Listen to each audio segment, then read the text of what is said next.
Iya ya, dulu kan benci banget sama agama Islam, kenapa jadi masuk agama Islam? Tapi memang saya langsung gini, ya Allah, Allah tuh baik, saya dalam hati saya gitu.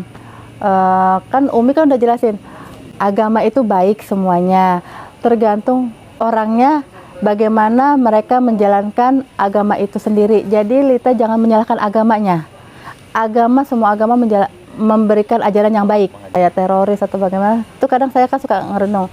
Iya sih, agamanya nggak salah, orang-orangnya yang melenceng.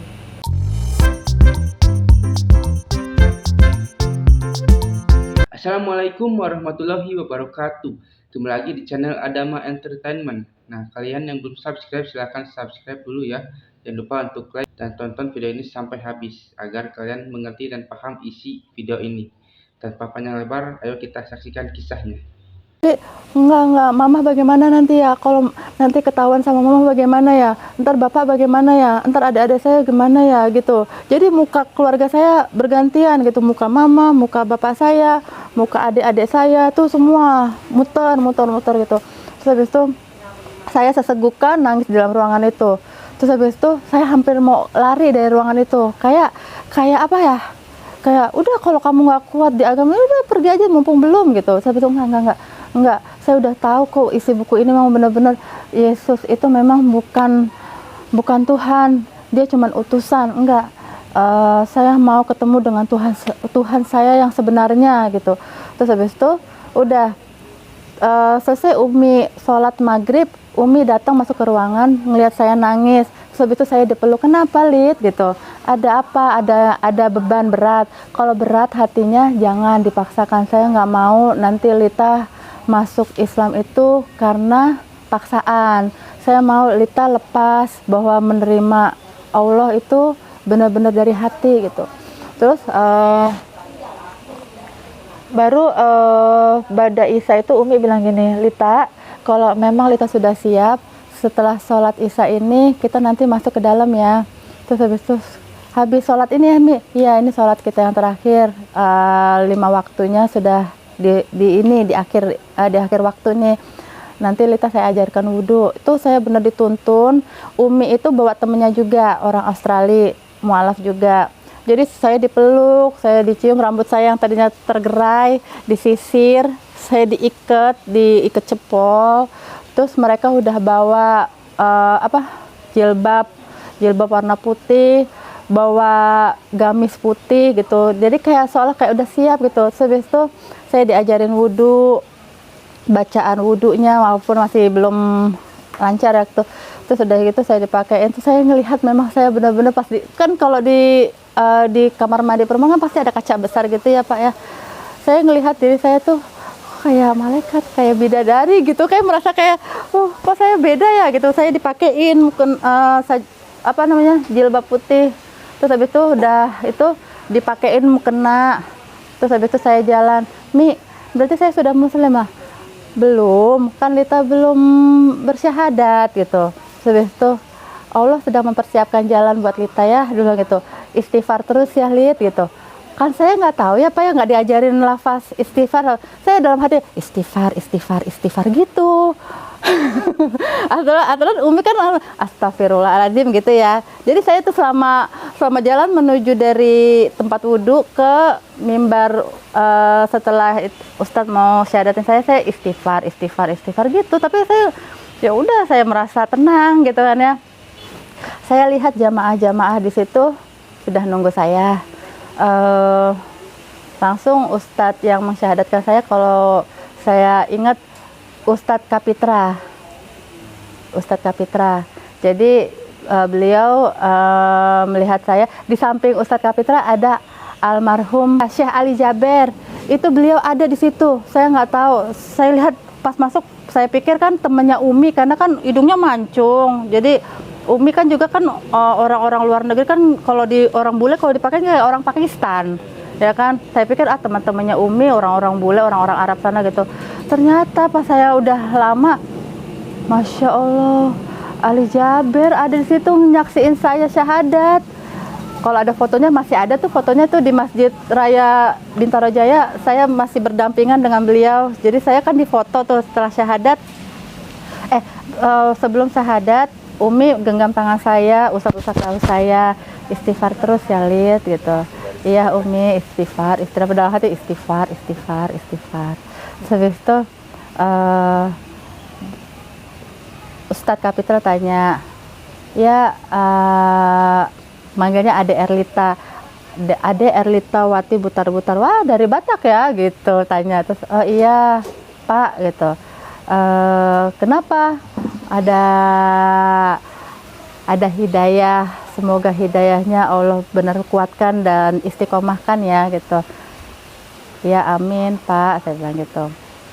Udah, terus habis itu siap ya, tangan saya udah digenggam, udah salaman gini. Umi sempet, saya sebelum genggam itu saya sempat nangis karena muka mama sama bapak tuh terus kayak muter-muter aja gitu. Habis itu saya sempat nangis, terus habis itu nggak apa-apa, nangis bahagia karena Lita itu akan lahir lagi seperti bayi yang baru lahir, akan dibersihkan dosa-dosanya.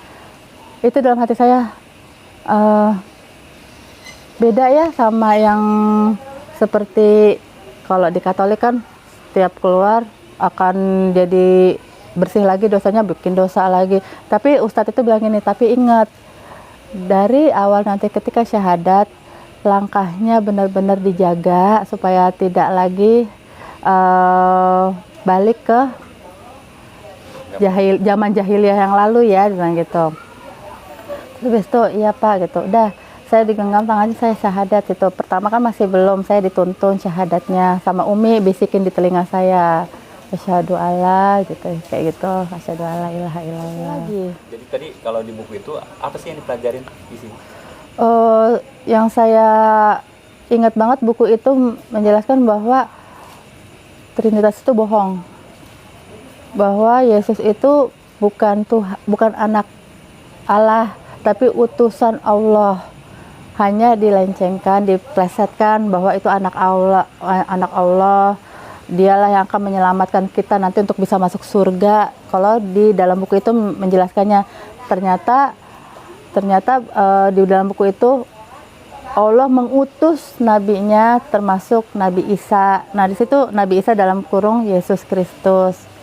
Karena Umi Misel itu setelah saya syahadat, dia benar-benar gamblang menjelaskan. Jadi setelah saya syahadat, saya dipeluk, lalu di dalam masjid itu Umi benar-benar beberin, Lid, sekarang kita sudah seiman.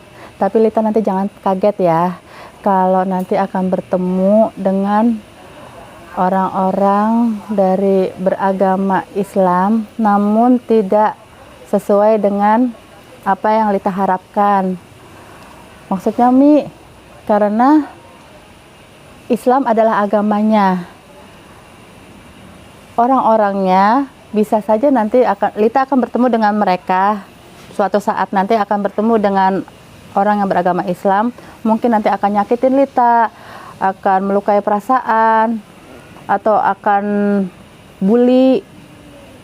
Dari agama Islam tuh bukan agamanya yang menyakiti, tapi memang orangnya yang belum. Jadi istilahnya Umi, kamu jangan kaget ya, kamu akan bertemu dengan agama Islam, tapi belum tentu pemahaman agamanya mengajarkan Islam itu seperti apa gitu. Memang saya udah siap dengan penjelasan Umi seperti itu sih. Maaf ya sebelumnya, karena saya dulu aktivis di gereja. Jadi saya suka melihat setiap tahun di gereja itu menjelang Natal, lalu menjelang malam tahun baru, itu kan banyak tuh pengemis-pengemis, maaf ya, yang pakai jilbab gitu ya. Itu mereka duduk sepanjang pelataran parkiran gereja, itu minta-minta atau bagaimana. Itu saya sempat, terus agama Islam bisanya cuma minta-minta aja, kayak nggak ada usahanya aja sih gitu. Tapi saya waktu syahadat tuh saya langsung merasa, ya Allah gitu. Saya dulu pernah menghujat orang-orang agama Islam gitu. Sempat saya tuh sudah gitu, waktu pemboman setiap malam Natal dan malam Tahun Baru kan pasti dibilang teroris dari agama Islam. Itu saya sempat juga nggak mau takut masuk agama Islam, jangan-jangan nanti saya jadi saudara mereka itu, saudara teroris itu yang ngebom itu. Saya sempat begitu.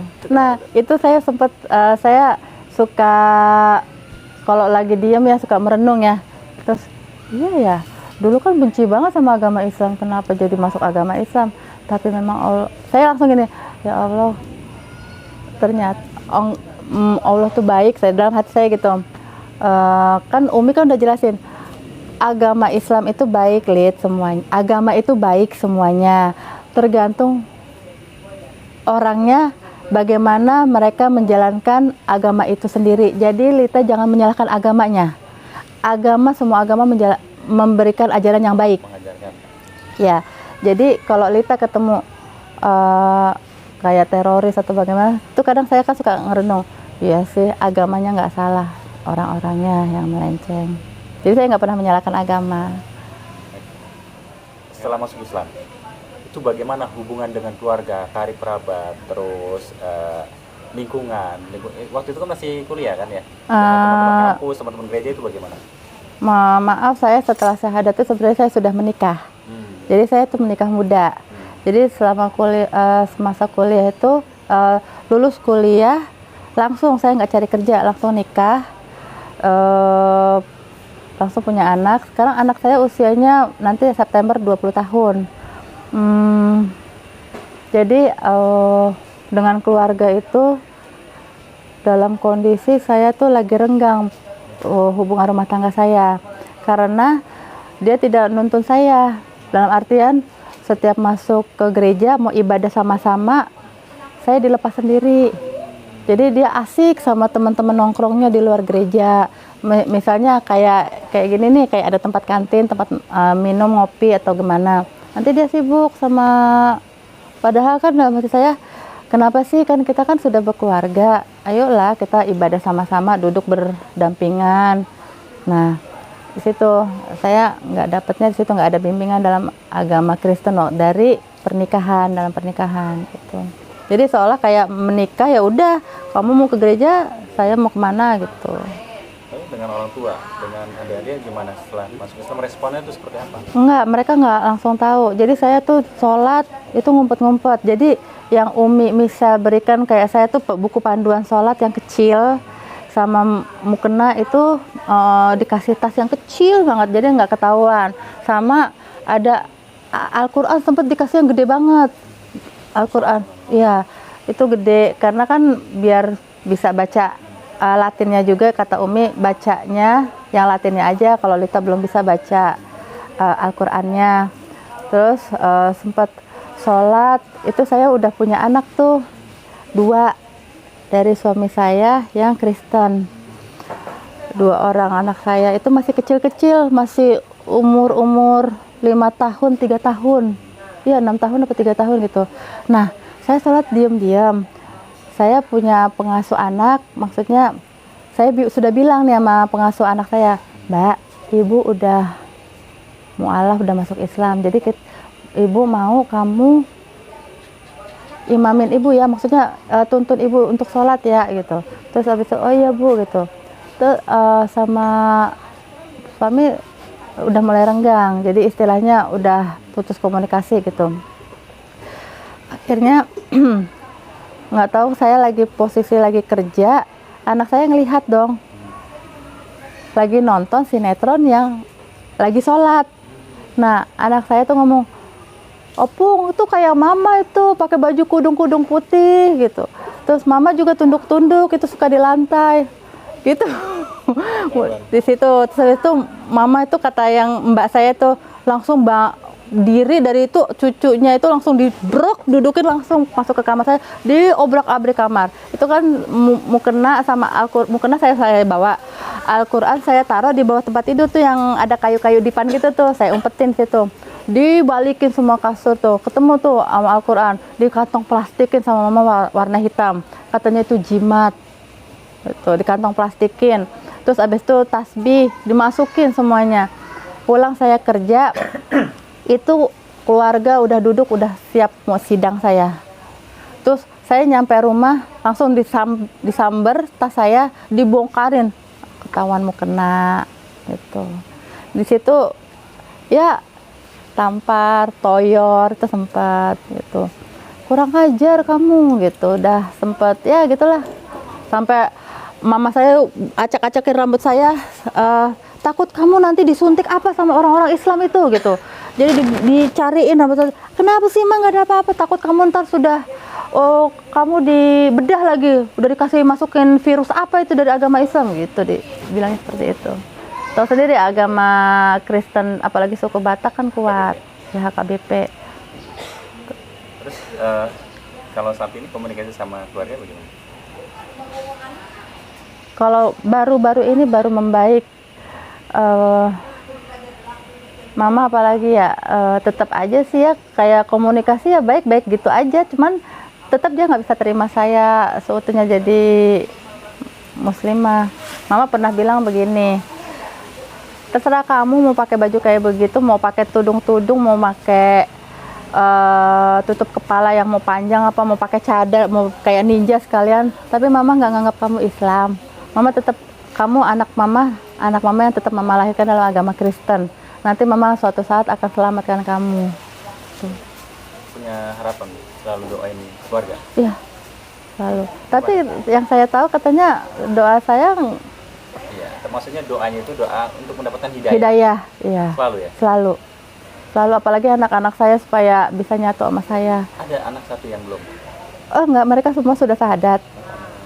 Mereka semua sudah muslim, sudah sunat juga. Cuman saat ini mereka ikut sama opungnya karena alasannya nggak setuju saya menikah lagi gitu. Jadi prinsipnya keluarga saya, ya udah terserah kamu mau Islam tapi nggak usah nikah lagi, nggak mau nanti sama orang Islam kamu malah makin dihancurkan gitu. Punya pengalaman yang paling berat nggak yang ibu ketika proses setelah syahadat sampai sekarang nih, ujian keimanan ya, khususnya punya yang berat nggak? Sampai mungkin udahlah pasrah gitu, pernah ya? Pernah. Apa tuh Bu? Silakan Bu. Berulang-ulang kali malahan, malah sampai mau sempat balik karena udah putus asa. Jujur aja, yang apa namanya, yang sekarang yang anak saya ini, apa namanya, kan tadi saya kan nikah sama yang Batak Kristen, punya anak 2 orang tuh laki-laki. Terus saya nikah, setelah itu saya sempat jeda sekitar 7 tahun nggak menikah, baru ketemu sama bapaknya yang sekarang nih. Nah, saya udah wanti-wanti kalau memang saya dikecewakan dalam rumah tangga yang sudah beragama Islam. Saya ingat banget omongan Umi Michelle, Lita, bukan agamanya yang salah, orangnya. Saya sempat nangis sama Umi Michelle, Umi bagaimana ini kok saya mau ditinggalin, saya mau dicerai gitu kan ya. Terus saya mendingan balik aja sama mama, saya bilang gitu. Sempat putus asa, saya nggak mau, saya nggak percaya lagi sama agama Islam, buktinya dia aja ninggalin saya.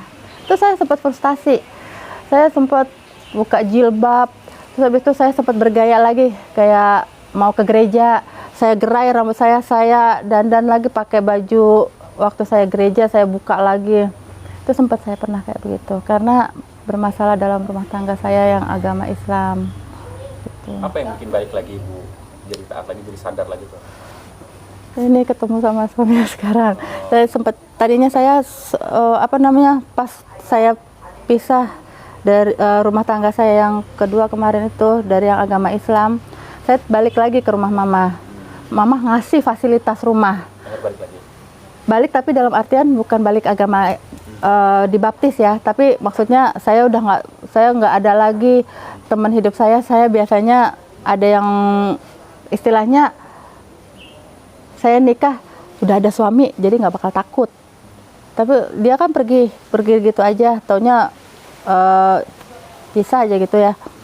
Saya dalam hati saya, siapa lagi teman saya, udahlah ke rumah mama gitu. Kata mama, udah kamu tinggal di sini aja, dikasih fasilitas apa segala macam udah sedia, dunia udah siap gitu kan ya. Tapi di situ lama kelamaan mama cekokin saya, kasih jalan-jalan, kasih materi yang mapan gitu. Anak-anak saya sudah mulai lupa sholat, saya mulai kata anak saya gitu, udah deh Ma, nggak usah pakai jilbab lah. Lagi juga ribet amat. Setiap pulang ke rumah mama saya lepas jilbab dulu. Setelah keluar dari rumah mama saya mampir lagi ke toilet pom bensin atau ke musola-musola itu pakai lagi. Akhirnya kata anak saya, udah lama ngapain sih, ribet amat sih gitu. Tapi saya di situ kayak, ya Allah, sebenarnya apa ini ya, agama Islam kok begini amat saya ya. Saya langsung ingat sama Umi Misel, saya telepon lagi, Umi, saya udah nggak kuat kayak begini gitu. Terus abis itu, sedangkan Umi saat itu udah nggak ada di Indonesia. Umi sudah terbang balik ke negaranya karena dia kan ngurus orang tuanya juga yang lagi sakit gitu. Terus kata Umi Misel, coba ke Umi Alex yang nguatin saya lagi, tapi nggak bisa sepenuhnya. Nah dari situ saya mulai tuh kata mama narik ijazah asli saya ditarik, supaya saya takutnya cari kerjaan mapan lagi, saya punya penghasilan lagi, tapi saya memperdalam agama Islam. Dia takut, mama tuh takut saya memperdalam agama Islam makin dalam lagi. Terus udah itu saya sempat bawa terbang ke Manado. Dibawa terbang ke Manado itu mau dibaptis lagi. Itu saya kabur dari Manado. Itu adik-adik saya ikut nemenin. Memang Allah ya memang baik, kasih saya hidayah lagi, saya dipertemukan dengan suami saya yang sekarang. Tadinya saya memang sempat mau balik, saya udah putus asa gitu kan ya, buka tutup jilbab gitu. Terus anak saya yang perempuan ini tadinya mau dibawa sama opung. Jadi opung tuh prinsipnya kalian itu domba yang tersesat. Kalau kamu nggak bisa mama selamatkan, cucu-cucu mama yang mama selamatkan. Jadi anak dua saya tuh yang laki-laki yang menurut mama itu udah bisa diselamatkan, walaupun anak saya tuh meyakinkan saya, enggak Ma, tenang aja, aku masih tetap sholat gitu. Yang perempuan juga mau dibaptis tadinya sempet saya tuh prinsip, wah kalau kayak begini nggak bisa, saya harus cari pondok pesantren untuk anak saya yang perempuan, walaupun bapaknya nggak peduli, saya harus tetap buat dia gitu. Tadinya kan saya ada rencana anak-anak saya mau dipondokin yang dua laki-laki, tapi kan karena udah kebawa arus dari keluarga saya, udah impian saya untuk masuk pondok pesantren nggak bisa. Akhirnya anak saya yang perempuan saya pikir saya pondokin. Nah, saya ketemu sama suami itu di kumpulannya posko Gojek. Jadi kan kalau orang Gojek kan pasti kemana-mana kan tahu ya. Saya pernah sempat nanya, bilang gini, Bang, tolong cariin pondok pesantren dong buat anak saya gitu. Terus itu umur berapa anaknya? Laki perempuan umur 6 tahun. Umur 6 tahun gitu. Masa mau dipondokin? Mana ada gitu kan ya. Terus ya udah, kalau nggak mau cari nggak apa-apa, nanti saya cari sendiri. Tapi nggak tahu kenapa ya, mungkin dicariin. Terus habis itu saya ditelepon janjian, Mbak, saya dia manggil kakak, Kak, saya punya pondok pesantren. Mau lihat-lihat nggak? Lihat-lihat aja dulu gitu. Bawa aja anaknya. Saya nggak bawa anak waktu itu kan, takutnya nanti kan merasa bagaimana ya, kayak mau ditaruh. Karena image-nya orang tentang pondok itu kan pasti nggak peduli anak dibiarin gitu kan ya. Terus habis itu saya memang dikasih pemahaman tentang pondok itu seperti apa sama suami. Akhirnya saya datang ke sini. Waktu itu pertama bukan di pondok ini dulu. Di deket Darul Quran tuh ada pondok-pondok kecil di sekitar pondok Darul Quran. Itu saya cari, kok kayaknya enggak ya, nggak cocok ya. Akhirnya ke sini. Saya lihat ada anak-anak kecil. Cocok juga nih buat anak saya. Akhirnya saya udah saya ketemu sama Umi, ketemu sama Buya. Habis itu ya udah, bawa aja anaknya ke sini, nggak apa-apa, nanti sambil main-main aja, nggak langsung, jangan ditaruh di situ. Ibu juga bisa nginep di sini, nemenin anak dulu sehari 2 hari gitu. Awalnya seperti itu. Nah, setelah itu saya daftarin anak, sudah saya daftarin. Saya sempat pesan sama Umi, saya dari Nasrani sebelumnya, saya mau anak saya dididik dalam agama Islam, tolong bantu saya untuk amanah, kalau ada yang ambil jangan sampai dikasih ya Mi gitu. Sempat anak saya diambil sama mama. Jadi mama datang sama abang-abangnya pakai jilbab, pakai kerudungan, pura-puranya mau ngajak jajan. Saya dipisah selama 4 bulan sama anak saya. Jadi saya tuh benar-benar depresi waktu itu. Ya, sama sempat sakit. Tuh.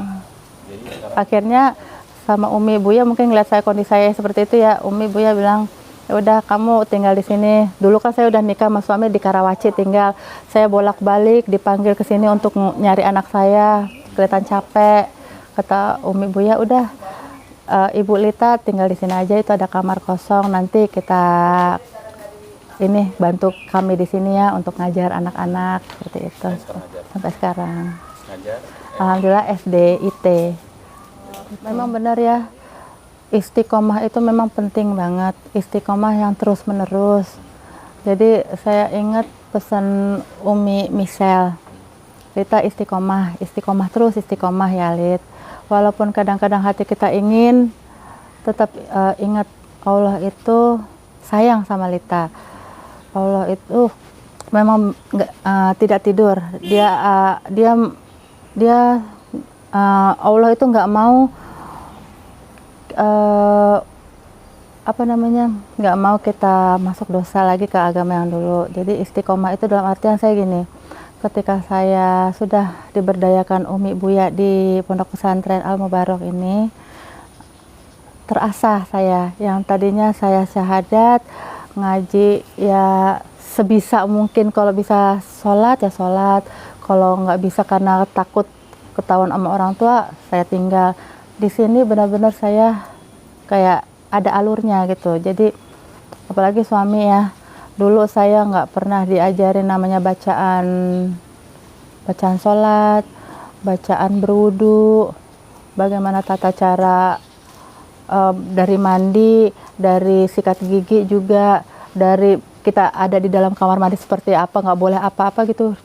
Saya banyak tahu di sini, banyak tahu juga dari suami gitu. Jadi kalau menurut saya sampai sekarang, saya setelah menjadi muslimah dari tahun 2007 baru terasa di 2 tahun belakangan ini gitu. Semuanya teralur, istiqomah saya yang tadinya sempat memundur, oh ya istiqomah lagi, diingatkan sama suami. Sahabat ngaji cerdas, saya banyak merasakan perubahan dalam hidup setelah menjadi seorang muslimah. Itu berkat Allah hadirkan hidayah karena kasih sayangnya kepada saya. Allah benar-benar baik, memang benar-benar baik, karena saya dipertemukan dengan orang-orang yang baik, karena sudah ada tertulis orang baik akan dipertemukan dengan orang yang baik. Jadi saya sangat bersyukur bisa bertemu dengan Umi Michelle Solde, Umi Alex. Beliau adalah guru saya dalam mencari keimanan. Kemudian saya juga bersyukur bisa dipertemukan dengan suami saya yang sekarang. Saya bisa bacaan sholat dari beliau, mulai bisa ngaji dari beliau. Tadinya ikro belentang-belentong, itu benar-benar dari suami saya.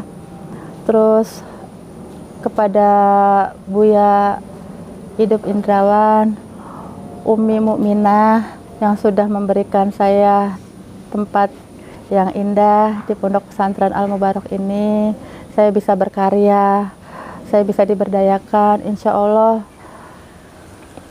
dengan saya berada di tempat Al Mubarak, saya bisa semakin menguatkan iman saya dan selalu istiqomah. Dan juga saya juga sangat bersyukur bisa dipertemukan dengan sahabat saya, namanya saya lupa karena saya sempat mau menjauh dari dia. Tapi dari buku itu saya dipertemukan lagi sama Allah melalui Umi Michelle, buku Ustazah Irna Handono mengupas Qul huwallahu ahad, Qul huwallahu ahad gitu. Terima kasih sahabat ngaji cerdas. Semoga inspirasi hidayah saya bisa menguatkan iman kita dalam agama Islam. Wassalamualaikum warahmatullahi wabarakatuh. Nah, sepertilah kisahnya, bagaimana kan kisahnya ini sangat menginspirasi kita bahwa kita itu sebagai umat muslim, dengan adanya video ini kita itu menjadi terinspirasi bahwa kita itu bisa lebih baik lagi untuk menjadi seorang pribadi muslim yang lebih baik lagi. Dan dengan video ini juga mungkin kalian juga yang mungkin non muslim ya, yang menyaksikan ini, kalian juga mungkin ada gambaran seperti apa bahwa agama Kristen itu tidak selalu misalnya benar ya, karena banyak juga kontradiksi di sini bahwa agama Kristen, agama non Islam misalnya gitu ya, jika orang-orang mereka itu mualaf itu karena apa, kebanyakan itu mereka itu tahu bahwa Islam itu adalah agama yang benar, agama yang lebih masuk akal daripada agama-agama lainnya. Dari mana kita itu bisa tahu hal itu ya, karena kita mempelajari Al-Quran dan mempelajari agama Islam gitu. Kita itu harus terbuka, harus berpikir terbuka, harus maksudnya kita itu harus mencerminkan bahwa kita itu sebenarnya itu Indonesia itu emang toleransi ya, tapi ketika kita dihadapkan dengan sesuatu agama gitu ya, kita harus mengkaji misalnya agama Kristen seperti ini, agama Hindu seperti ini, agama Islam juga seperti ini, dan beda-beda ya, karena di Indonesia itu banyak banyak sekali agama ya, tapi kebanyakan di channel ini adalah tentang agama dari non muslim ke muslim, dikarenakan agama Islam adalah agama yang paling sempurna di dunia ini. Sampai akhir zaman pun Al-Quran itu berkata bahwa Allah itu akan menjaga Al-Quran sampai hari akhir. Nah, semoga yang menonton video ini bisa terinspirasi ya, dan semakin kuat lagi imannya, terutama agama Islam ya.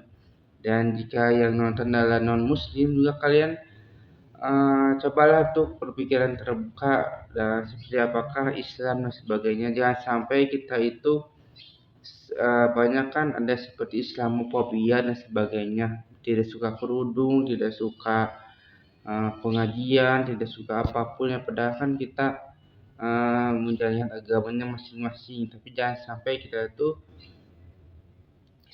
itu sampai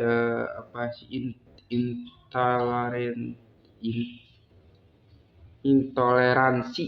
Nah, seperti itu. Nah, bagi kalian yang belum subscribe juga ya, silakan untuk subscribe dan juga like dan juga komentar ya, agar kita itu bisa bersilaturahmi. Agar kita itu, karena di kolom komentar ini ya, di channel ini kebanyakan itu agama muslim dan non muslim itu suka ada ya, dan suka ada yang membalas dan sebagainya. Dan kemungkinan jika ada misalnya kata-kata atau komentar-komentar yang sangat bagus ya, mungkin saya akan melike-nya ya, dengan like dan juga tanda hati. Dan jika kalian ingin tahu media sosial saya, jangan lupa untuk follow ya Instagram ya, Adama Entertainment. Di Facebook juga ada dengan nama yang sama, Adama Entertainment. Kalian cari saja, ketik dan sebagainya, pasti ada lah, gitu ada saya. Cuman untuk media sosial lainnya itu saya kurang aktif, dikarenakan saya sekarang aktifnya masih aktif di YouTube dan juga paling di Instagram juga paling agak terlalu aktif gitu. Tapi kalau di Facebook itu jarang sekali saya aktif, tapi ya jika kalian ingin tahu silahkan kalian follow juga. Nah, seperti itulah bagaimana kisahnya ya. Dan jika kalian suka, jangan lupa untuk like, comment, dan subscribe ya. Dan nantikan video saya selanjutnya. Wassalamualaikum warahmatullahi wabarakatuh.